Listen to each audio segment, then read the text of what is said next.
Nicolas Hulot avait déjà fait la couverture de Paris Match, mais cette fois, les circonstances sont radicalement différentes. Depuis la diffusion d'Envoyé spécial qui porte sur les accusations d'harcèlement, d'agression sexuelle et de viol le 25 novembre, le magazine a enquêté sur celles et ceux qui savaient.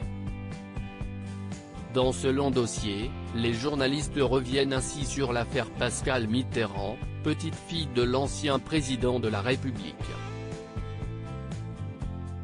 Mazarine Pinjot, fille d'Anne et de François Mitterrand, s'était inspirée de son récit pour son livre Se taire, publié en 2019.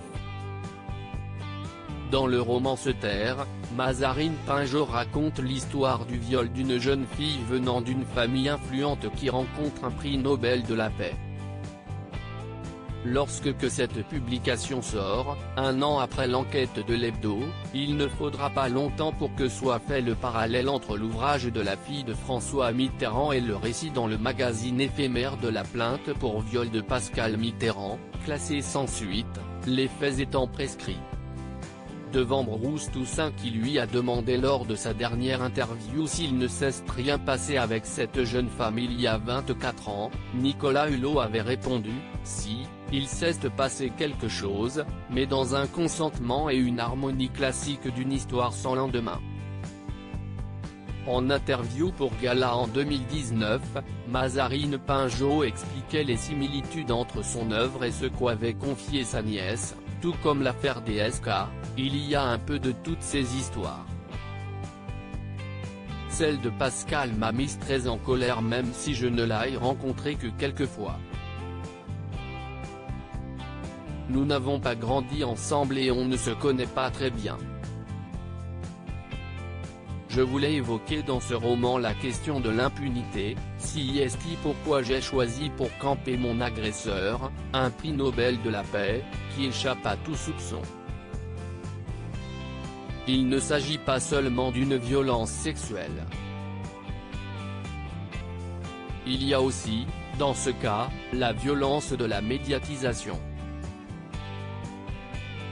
Je souhaitais aussi rendre compte de la pression de la famille, qui, pour la protéger contre l'opinion publique ravageuse lui conseille de se taire.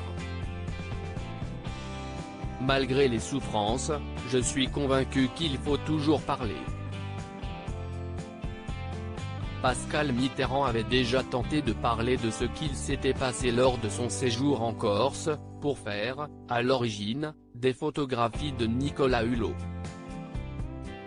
Elle l'avait fait, notamment au festival de photojournalisme Visa pour l'image, devant un parterre de photographes, 2 mois après les faits, qui remonterait à 1997, quand elle avait 19 ans, écrit Paris Match.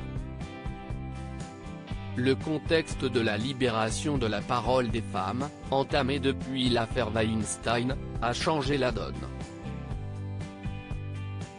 La figure aussi puissante de Patrick Poivre d'Arvor, par ailleurs ami proche de Nicolas Hulot, est elle aussi remise en cause.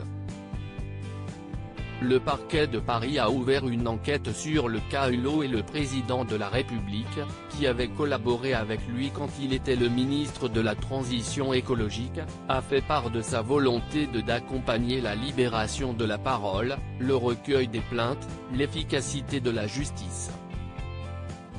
Retrouvez l'intégralité du dossier dans le magazine Paris Match du 2 décembre 2021. Nicolas Hulot reste présumé innocent des faits qui lui sont reprochés.